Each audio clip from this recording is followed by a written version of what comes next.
ہوتا ہے کہ جو خواتین اپنے خاوند کے ساتھ آتی ہیں، وہ عورت جو نا بندہ بیچارہ ایسے بیٹھا ہوتا ہے جیسے مطلب کوئی مجرم ہوتا ہے، اور عورت مطلب اونچی اونچی بتا رہی ہوتی ہے کہ ڈاکٹر صاحب اس میں فالٹ ہے، لوگ مجھے کہتے ہیں ڈاکٹر صاحب اس سے پرفارم نہیں ہوتا، اور وہ بندہ چپ کر کے بیچارہ سن رہا ہوتا ہے، تو ہمیں بھی شرم آ رہی ہوتی ہے اس وقت. لیکن عورت نا وہ کبھی بندے کو بخشتی نہیں ہے، اس میں کوئی شک نہیں. اور دوسری بات یہ ہے کہ سیمن انالیسس کی رپورٹ نا وہ بہت سارے لیٹ ڈاکٹر ہیں جن کو ریڈ بھی نہیں کرنی آتی.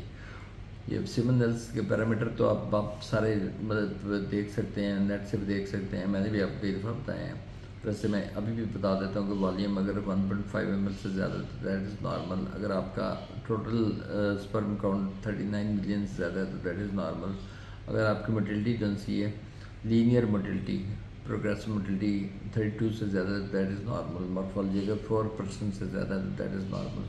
سو لیکن جب یہ رپورٹ اس کو لیٹ ڈاکٹر دیکھے گی تو وہ اس کو جب کچھ اور سمجھ نہیں آئی تو عورت کے دماغ میں یہ بات کر دیتی ہے کہ تیرے بندے جی فالٹ ہے.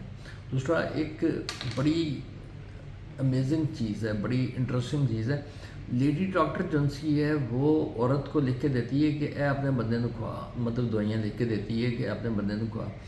جو لیڈی ڈاکٹر ہے وہ یا تو میل کو چیک بھی کرے، اس کو پتہ ہو کہ میل کو کیسے چیک کرنا ہے. چیک کیے بغیر دوائی نہیں دی جا سکتی. میں اپنے سارے پیشنٹس کو چیک کرتا ہوں، ایگزامن کرتا ہوں، اس کے بعد دوائی دیتا ہوں. میرے پیشنٹ تو رسپیکٹیبل ہی ہوتے ہیں. میں ہر پیشنٹ میں 3 دفعہ گلوز بدلتا ہوں، 2 سے 3 دفعہ گلوز کو چینج کرتا ہوں. میرا سب سے زیادہ خرچہ جو کلینک کا وہ گلوز کا ہوتا ہے، تو کیونکہ مجھے سب سے زیادہ اپنی پروٹیکشن بھی کرنی ہے نا کیونکہ مختلف طرح کے پیشنٹ آتے ہیں. تو مطلب لوگ ایگزامن کیے بغیر دوائی دے دیتے ہیں، مجھے اس کی سمجھ نہیں آتی. اور وہ جو لیڈی ڈاکٹر ہے وہ تو بغیر دیکھے ہی دوائی لکھ دیتی ہے کہ اپنے خامد کی دوائی کھلاؤ. تو کئی ایسی کمپنی ہیں جو ڈیل کی میڈیسنز بھی اس وقت مارکیٹ میں بڑی عام ہے. جو مطلب ڈیل کیا ہوتی ہے، کسی کو کوئی گفٹ دے دیا اور اس کے بعد اس کی میڈیسن جو ہیں وہ لکھی جا رہی ہوتی ہیں. تو اس میں ہم لوگ جو میڈیسن دیتے ہیں اس میں کئی کمبینیشنز ہیں جو گورنمنٹ سے کہہ کے ہم نے بنوائے ہیں. فارمیٹ میڈیسنس جو اس لیے بنوائے گئے ہیں کہ پیشنٹ کے پیسے کم لگیں، کیونکہ کمبینیشن اگر نہیں دیں گے ہم اس کو مطلب کوئی چیزیں سیپریٹ دیں گے تو بہت زیادہ ایکسپینسو ہو چکی ہیں ہم. تو کمبینیشن میں پھر وہ پیشنٹ کے رینج میں ہوتی ہیں. اور اس طرح کچھ چیزیں ایسی ہوتی ہیں جن کو صرف انجیکشن کے ساتھ ڈیل کیا جا سکتا ہے. جیسے میں نے اس کو کئی دفعہ ایکسپلین کیا ہے کہ بہت سارے پیشنٹ آتے ہیں ہائپوگنیٹروفک ہائپوگنیٹزم میں، اس میں ہمیں ایل ایچ ایف دینا پڑتا ہے. تو یہ مطلب ایکسپینسو ہارمونز ہیں. اور مطلب اس کے بعد ان کو ہم کئیوں کو مطلب جو اریکٹائل ڈسفنکشن پیشنٹ ہوتے ہیں جس میں ٹیسٹوسٹیرون ڈیفیشنسی کنٹینیوسلی چل رہی ہوتی ہے، میں ایچ سی جی ہائی ڈوز میں دینا پڑتا ہے، کوئی سنگل ڈوز یا مطلب 1 ٹائم 2 ٹائم، تو تاکہ پیشنٹ اسٹیمولیٹ ہو سکے. ایک دفعہ اس کی ٹیسٹ اسٹیمولیٹ ہوں اور وہ زیادہ کوانٹٹی میں ٹیسٹوسٹیرون کی پروڈکشن اسٹارٹ کریں اور اس کے بعد اس کو مینٹین کریں. مینٹین تو ڈیفینیٹلی پھر پیشنٹ نے خود اپنے مطلب اپنے لائف اسٹائل سے اس کو مینٹین کرنا ہے.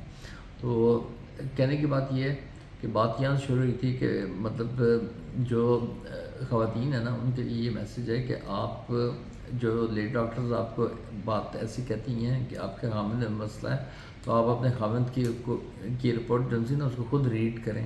سامنے ریفرنس ویلیو لکھی ہوتی ہے، آپ ریفرنس ویلیو کے ساتھ دیکھیں تو آپ کو پتہ لگ جائے گا. اب آپ اس کی باریکی میں نہ جائیں، آپ صرف موٹی موٹی چیزیں دیکھیں جو آپ کے دیکھنے والی ہوتی ہے. وہ ہوتی ہے اس کا کاؤنٹ کتنا ہے، اس کی موٹیلٹی کتنی ہے، اس کی مارفالوجی کتنی ہے، اور موٹیلٹی میں لینئر موٹیلٹی کتنی ہے. اب آپ اس پیج کے آخر میں جو WHO کی ریکمنڈیشن کے کچھ مطلب فکرے ہوتے ہیں جو لکھنے لازمی ہوتے ہیں، ان کو پڑھ کے بھی آپ نا وہ اپنے خامد پہ الزام لگا دیتے ہیں. ایسا نہ کیا کریں. سو ہسبینڈس کے لیے بھی ہے کہ آپ اگر آپ کو کوئی دوائی ایسی ملتی ہے جو آپ کو آپ کی بیوی کہتی ہے کہ جی یہ ڈاکٹر نے لکھ کے دی، میری فیمیل ڈاکٹر نے، تو فیمیل ڈاکٹر کو کہیں کہ چیک بھی کرے، پھر آپ کو چیک کر کے اور آپ کو بتائے کہ یہ دوائی آیا آپ کے لیے مناسب ہے کہ نہیں ہے. تو ادروائز آپ اپنے قریبی جو آپ کا انڈرالوجسٹ ہے اس کو چیک کروائیں اور اس کے بعد میڈیسن کھائیں. انٹرالوجسٹ کی بھی اب آپ کو ڈیفینیشن بتا دوں. انٹرالوجسٹ وہ ڈاکٹر ہوتا ہے جو مطلب پہلے ڈاکٹر بنتا ہے، پھر وہ یورالوجسٹ بنتا ہے، پھر یورالوجسٹ کے بعد اس کا انٹرالوجسٹ بنتا ہے. اس کے انٹرالوجی کی ڈگریز بھی ہوتی ہے اور انٹرالوجی میں ایکسپیرینس بھی ہوتا ہے. تو یہاں تو سارے یورالوجسٹ جو نہیں بھی ہیں، جو بندہ بھی ہے وہ اٹھ کے اپنے نام کے ساتھ انٹرالوجسٹ یا سیکسالوجسٹ لگا لیتا ہے. سیکسالوجسٹ کوئی ٹرم نہیں ہے، اور انٹرالوجسٹ جو سے ہیں وہ ہمیشہ یورالوجسٹ ہوں گے، مطلب وہ یورالوجی کے اسپیشلسٹ ہوں گے. وہ آگے ان کا ایکسپیرینس ان کا ہوگا، وہ انٹرالوجی کرتے ہیں. تیسری اس میں ایک بات میں کرنا چاہتا ہوں، وہ ویریکوسیل سے متعلق ہے کہ ہر پیشنٹ ویریکوسیل کا جو ہوتا ہے اس کو سرجری نہیں چاہیے ہوتی. Thank you.